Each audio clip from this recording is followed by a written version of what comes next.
Think Tech Hawaii. Civil engagement lives here.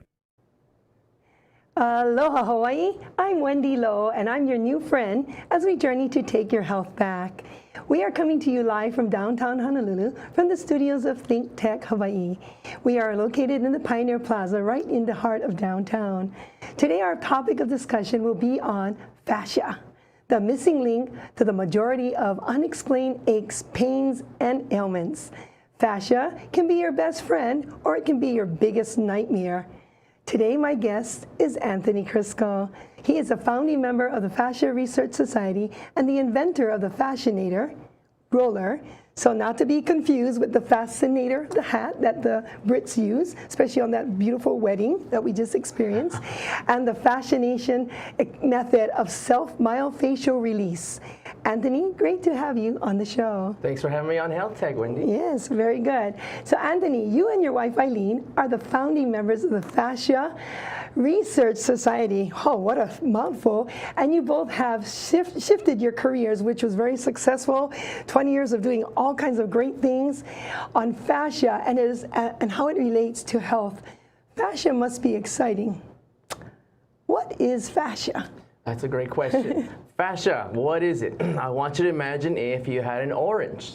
Okay, if I peel the orange and I see all the insides of the orange with the sinewy, white, pulpy stuff and all those structures that aren't orange, well, guess what? Our bodies are made in a similar way. Fascia wraps all your bones, your ligaments, your tendons, your nerves, all 80 trillion cells in your body.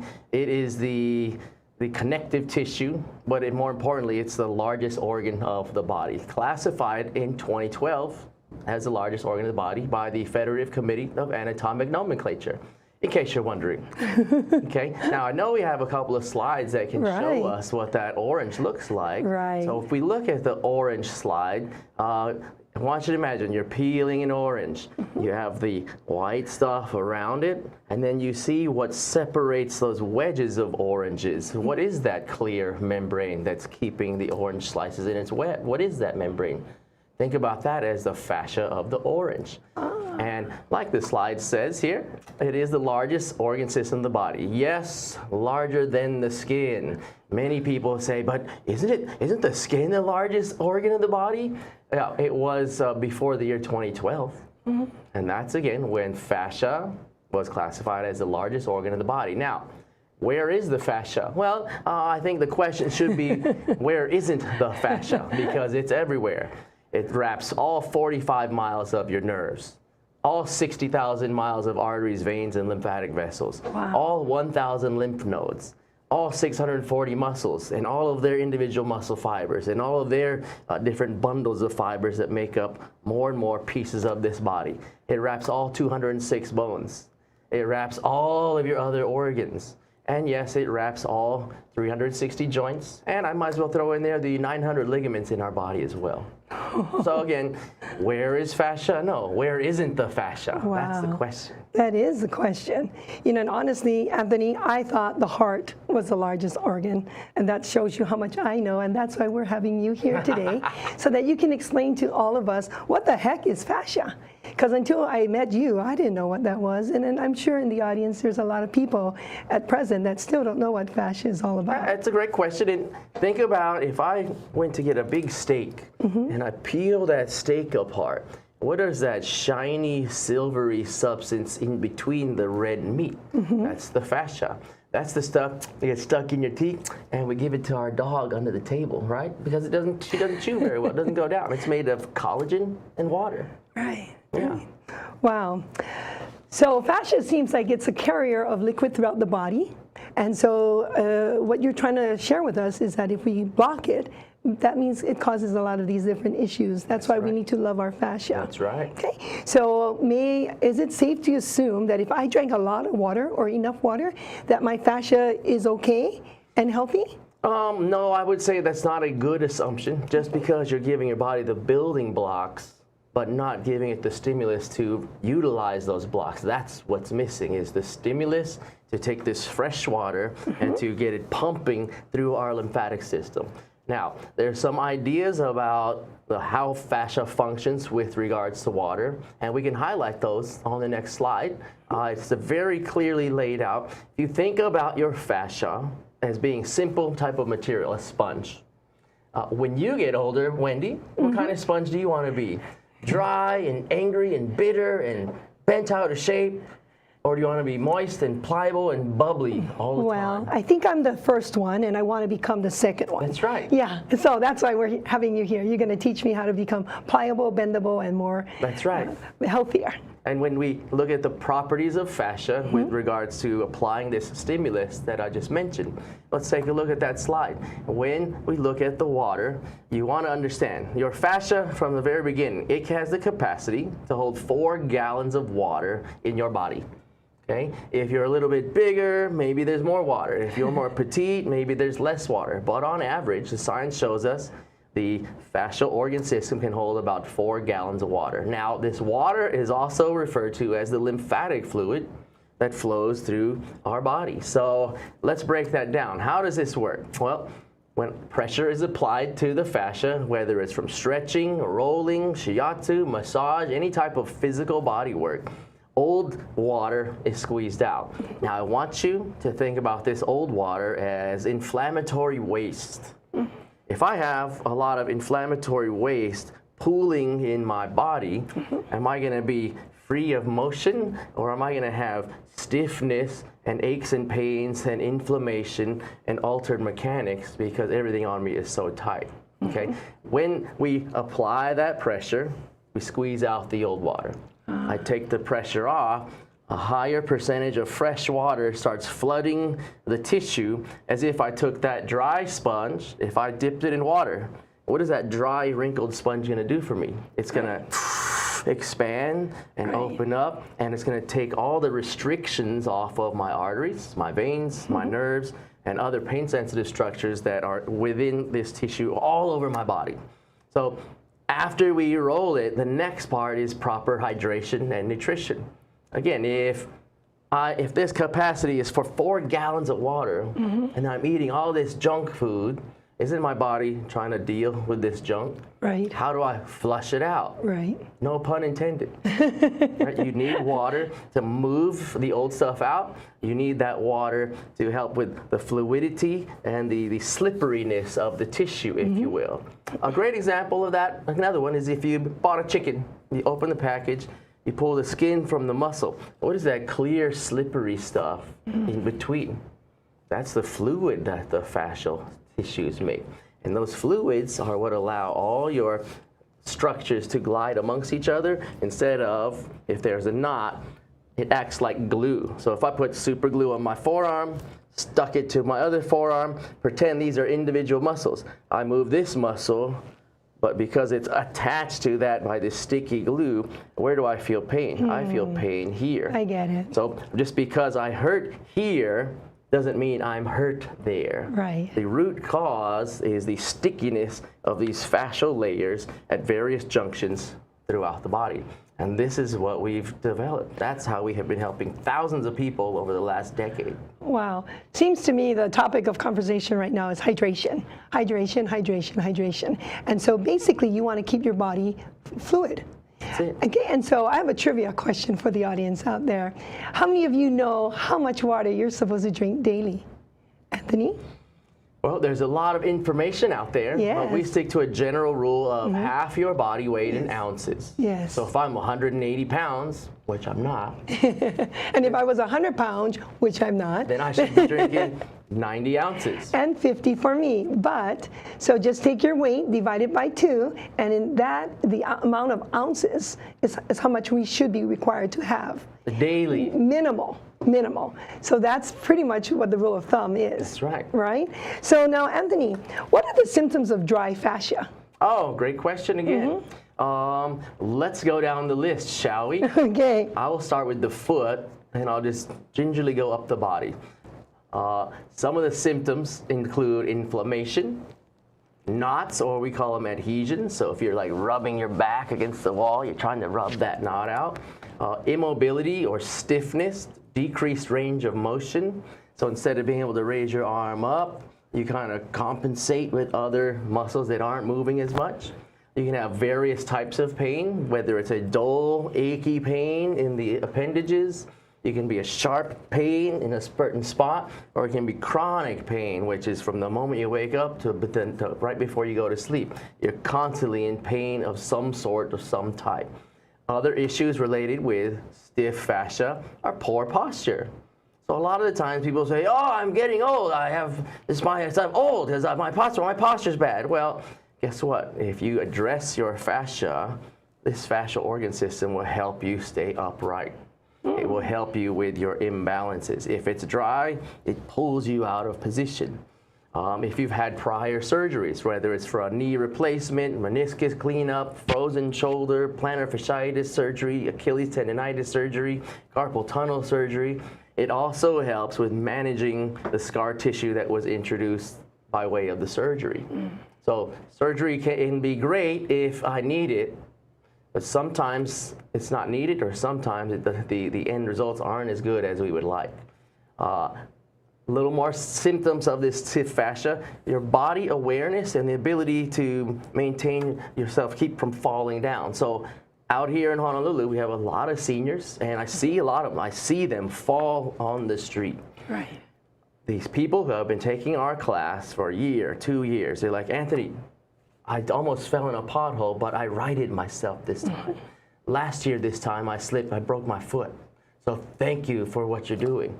And that's why we're here. We're trying to help more people understand there's an option for you to take charge of your life. And instead of saying, "Well, I'm getting old, that's what happens," no, I disagree. You can rehydrate your fascia. You can improve your posture. You can improve your digestion. You can improve your range of motion. You can stop hurting and stop taking pills, but you got to do a little work. Right, Wendy? That's right. And so age is just a number. But how do we approach that age matters. And so by taking care of your body and understanding how the chemical makeup or even the fascia makeup, and understanding that, like you just said, yes, I see a lot of people simply falling out of their bed, not even falling over a hump or a curb, but just falling out of bed. And the whole saying, as we get older, the age number, we fall, we get hurt. Do you think that leads up to a lot of different chronic diseases and issues of the elder? Absolutely. Let's say I'm 80, and let's say I used to walk my dog around the block every day, because that's what happens. And then one day I fall, I land on my pelvis, I shatter my pelvis because maybe I had osteoporosis because I'm 80 years old. Next thing you know, you're in a convalescent home. And because they're not moving as much as they used to, things start to settle. Old inflammatory liquids start to pool in the body. And one of the first things that happens after a convalescent home visit is pneumonia. Wow. Because they don't move around. That old water pools at the base of the lung. They're breathing in this air that's probably recirculated because of the home. And guess what? When that little piece of bacteria falls in that dirty water in the bottom of your lung cavity, it's like giving a toddler a big bag of caramel. They go crazy, and that pneumonia starts to develop in the lung and flourish. Now, in November 2015, I went to the first joint conference on fascia, oncology, and acupuncture. And one of the results of some of the studies they did, they were able to prevent the formation of pneumonia in the lungs by pushing and removing the old cellular waste through the body so it can be filtered, leaving more opportunity for repair versus more opportunity for these hijackers of our immune system, if you will. They get in and they take over. Well, if you move your body regularly, and I mean like every day, then your body will be less susceptible to body infections, and it'll be more prepared to heal you when you're done with your walk. You'll go gardening and go, "Hey, I gardened for 3 hours. I'm not even tired." These are the stories that we get. Wow. I mean, and we don't even know that this thing exists in our body. And so that's why it's so important that people learn and want to learn more about how we can maintain and take our health back. Right now, we're going to take a 60-second break, and we're going to come right back with Anthony Chrisco and more knowledge and education that we can absorb so that we can age more gracefully, and even for the young, that they can live a healthier, more abundant, fulfilled life as they get older in life. So we'll return in 60 seconds. We'll be right back. Aloha.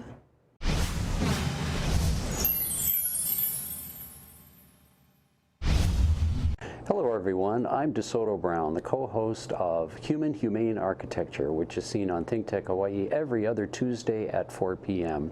And with the show's host, Martin Despang, we discuss architecture here in the Hawaiian Islands and how it not only affects the way we live, but other aspects of our life, not only here in Hawaii, but internationally as well. So join us for Human Humane Architecture every other Tuesday at 4 p.m. on Think Tech Hawaii. Aloha, I am Howard Wigg. I am the proud host of Code Green for Think Tech Hawaii. I appear every other Monday at 3, and I have really exciting guests on the exciting topic of energy efficiency. Hope to see you there. Aloha and welcome back to Think Tech Hawaii, and we're live here at the studio at the Pioneer Plaza. We have Anthony Chrisco here, and he's just simply telling us about fascia. So what is fascia? I mean, like heck, I didn't know until he took the time to explain. And then I actually went to one of your classes, and I learned more about that, about fascia. And I was so intrigued that I wanted you to come on board and share with the people of Hawaii what is fascia and how important is it for our day-to-day well-being.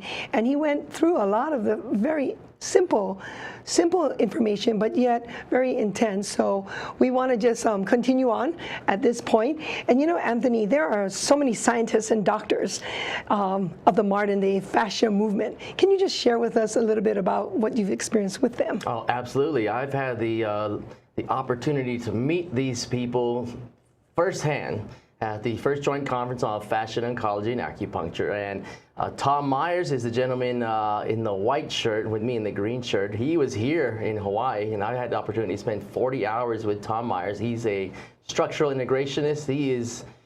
He's the man when it comes to massage. He wrote the book Anatomy Trains. I highly recommend it. And what he did was, in dissecting these various bodies, instead of cutting the muscles off of each attachment, he would find where the muscle was attached to the bone. He would turn the scalpel to the blunt edge, and he would just go underneath the connective piece and then go into the next muscle. And what it turned out is he was able to maintain continuity through many structures. For example, the top of my head right here, this is your frontalis muscle. It goes all the way back, down your spine, becomes your erector muscles, crosses over a little ligament across your hip, sacrotuberous ligament, becomes your hamstrings, becomes your calves, becomes your Achilles, becomes your plantar fascia. Those are all one structure connected by fascial structures, thus the term anatomy trains. Wow. Okay, Dr. James Oshman in the upper right corner there, he wrote the book Energy Medicine, The Scientific Basis. Now, I got a chance to meet him at Harvard Medical School, and he's a lot older in this image. When I met him, I told him, I said, thank you for your work. I use your studies and your information in teaching my professional workshops around the world. And he's like, well, thank you. And he wrote to me, he signed his new book to me. He goes, Anthony, thank you for your work in fascia. And I couldn't believe it. This pioneer of fascia work is signing his book to me, thanking me for my work. I was like Elvis in Graceland, if you know what I mean. What an honor. Okay. What an The honor. other people there, Helen Longman, Dr. Longman, she is the director at the Osher Center of Medicine for Women and Children in, I think it's in Boston also. She's the one, there's a new study she just put out, it's on my Facebook. They were able to demonstrate the shrinkage of tumors by 52% with just stretching alone. Now, we don't have time to cover all the details of that study. However, it is on our Facebook. We'll talk about that later. Look it up. This information is out there. You just got to arm yourself with knowledge and be aware of what science is showing us today. Right, exactly. And so thank you to Think Tech Hawaii That's for right. allowing us to be here live and sharing all this information. And finally, the two gentlemen on the bottom, that's Thomas Findley and Dr. Robert Schleip. Robert Schleip was a Rolfer, or a structural integrationist, and he decided, you know, I know these people that I work on are getting better. I want to know how. So he got himself a PhD in molecular biology, and ever since then he's been studying the fascia, not just on the global scale, but at the microscopic, even the atomic level, where there's particles in your body that are living in your fascia who tell other cells to do other things to fix the body. Okay, we can't even get into it, it's too much, but check out our YouTube channel too. But I'm leaving for Germany to be with Robert Schleip again. I am one of 26 people that's going to be on the first ever Fascianation project in history. What is that, you might wonder? Well, who's ever seen the Bodies exhibit, where they put all these bodies in different contortions, and there's either the blood vessels or the nerves or the muscles? Well, no one in history has been able to dissect the fascial organ system out of a body. And I am one, again, of 26 people on the expert dissection team who has the incredible opportunity to remove the fascia from a body, at which point they take the water out and replace that water with a plastic polymer. Then you'll really see, it's like if I took all the orange out of the orange, it'll be like that. Wow. Yes. Wow. I leave Friday, can't wait. This is so exciting, Anthony. It's because you're teaching us to maintain our body by simply being aware of the fascia. And then how do we maintain it? And that's what you're doing, so we can probably avoid surgery where it's not necessary, that we can go and just take care of us day to day. And I take care of it every day. So that means no hospitalization for Wendy, and that's my goal. And you know, you're talking about Harvard and all these scientists and all that, but I see you brought some toys here. So what the heck is that? Oh, this little thing here, this is called a tensegrity model. So I want you to think integrity and tension. So the integrity of the tension throughout this structure, as you can see, this resembles a pelvis. And I got this at Tom Meyer's workshop when he was out here last time. Something so simple, dowels and elastic string, but it demonstrates I have muscles in the front of my leg, muscles in the back of my leg. Those muscles apply their tension to the pelvis.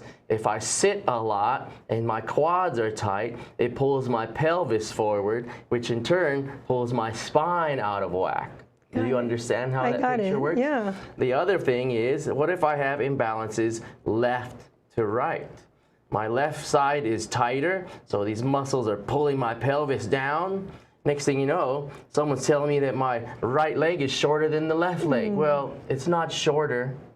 The muscles that attach those bones and hold them steady in those joints are tighter, thus pulling the joint deeper into the socket.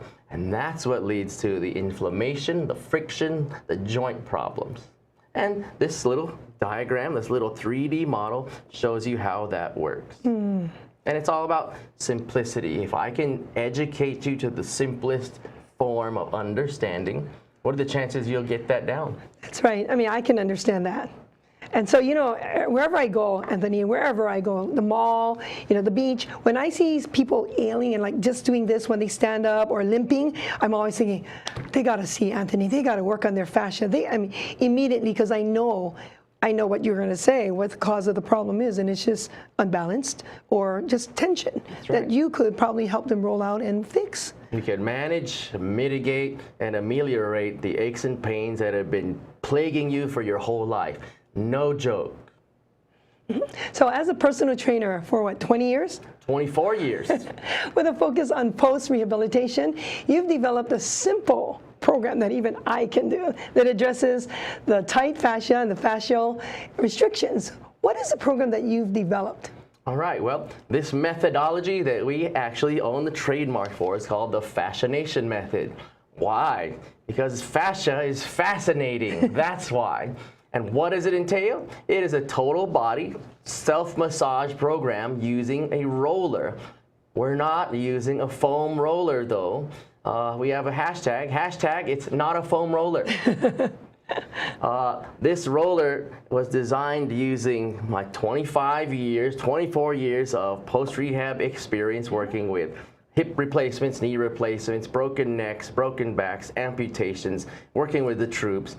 I've seen a lot in my 2.5 decades in personal training and post-rehabilitation. What we did, instead of using foam rollers, I decided, you know what, these other rollers are too big. You ever try having a 75-year-old person sit on something 6 inches high and say, balance on that? Doesn't work too well. Our Fascianator roller is just 3 inches in diameter. It's about 20 inches long. There's no foam around it.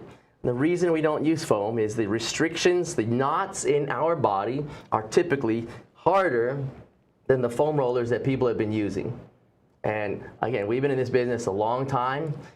As soon as someone tries a Fascianator, they're like, whoa, this is completely different. I need the other roller, I don't even feel anything. I put my roller in the garbage now. I need another one. I let my friend borrow it. They took it. Or they can use it for an umbrella stand or something else. That's right. You can use it. It's not for your body anymore. It's not. So can you elaborate on neurovascular bundles? Sure. Boy, that's a mouthful. That's a big, long word, right? That's a big one. Neurovascular bundle. Why don't we pull up the slide real quick, and we have a nice little illustration for that. So I want you to think of the words first. Neuro, nerve. Vascular, arteries, veins, lymphatic vessels. Bundle, they're all bundled together. So if I have all these wires and arteries and veins traveling through my body, there's various places within the body that they penetrate sheets of fascia. And these perforations, these holes in our fascia, is where these neurovascular bundles get pinched. Now, with that said, in the image, you see there's the hole and there's the structures going through the hole. Imagine that hole now was squeezing the artery, vein, nerve, and lymphatic vessel with up to 2,000 pounds of pressure per square inch. Wow. That is the tensile pressure that has been measured at the cellular membrane level when you have fascia that has been unattended. And when that fascia squeezes my arteries, my veins, my nerves, my lymphatic vessels, I can get things like neuropathy, numbness and tingling. Okay? The actual definition of neuropathy is numbness and tingling of an unknown nature. So anything that ends with apathy means idiopathic, means, well, you have numbness and we don't know why. Have some pills. Okay? I've been working with many, many, many thousands of people with the same issues. And it always ends the same. We roll out the structure in question, they begin to feel tingling, and they can close their hand, they can make a full fist. That's just the way it works, and it doesn't need to be complicated. And that's what the Fascianation Method is. We've broken all the hard stuff down, so if you follow instructions, you'll be successful. So Anthony, you know, I mean, I found you by chance, and I just want to give a personal testimony really quickly. So I do a lot of trade shows. So I'm standing up for 10, 12 hours a day, and you know, then the next day I have to go back into the trade show and do it again. By the first day, my body, my legs are so tight and they hurt, and I just dealt with it. And then yes, like you said, I would have to take some aspirin or something to take down the pain. But since I've learned how to roll out my fascia in my body, all I do is I come home on the first night and I roll out my legs. In the morning, I'm fine. Then I work another 12 hours standing up on my legs, and I roll it out again, and I'm fine. And then the third day, which is Sunday, one more time. So no more medication, no more painkillers. And you know what? I wish that so many people would just understand the simplicity of all that you have to share with them. So at this time, I would just hope that they were tuned in and that they could hear more about what we're doing. So at this time, I know that we had so much to say, and I know we're going to come back again. So maybe can you let the people out there know how can they get in touch with you? Absolutely. You can visit us at our website, thefascianator.com. Make sure you spell it right now, fascia, F-A-S-C-I-A. If you put in fascianator.com, it's going to be those little feathery hats from the Roaring 20s, and I don't do those very well. Very good. So we're so excited that you came and you joined us here today at Think Tech Hawaii, and we're just so, honored that you were here. Is there anything else you would like to share with us as you say goodbye to your audience or our audience here? I have one thing to say to you. Your fascia needs you. You should need your fascia. Come see us. We have classes all over the island. When you go to the website, look under schedule of classes, and you'll see everything you need to know. So again, your fascia, let it be your best friend, or it's going to be your worst enemy, and I want it to be my friend because it is the largest organ in our body, so we better buddy up with them. As we approach the years ahead, we need to make sure that we're taking and addressing all of that makes us better. So until next week, we're going to see you again live here at Think Tech Hawaii. So mahalo to you, Anthony Chrisco, for being here representing fascia. Thank you. Aloha, everyone.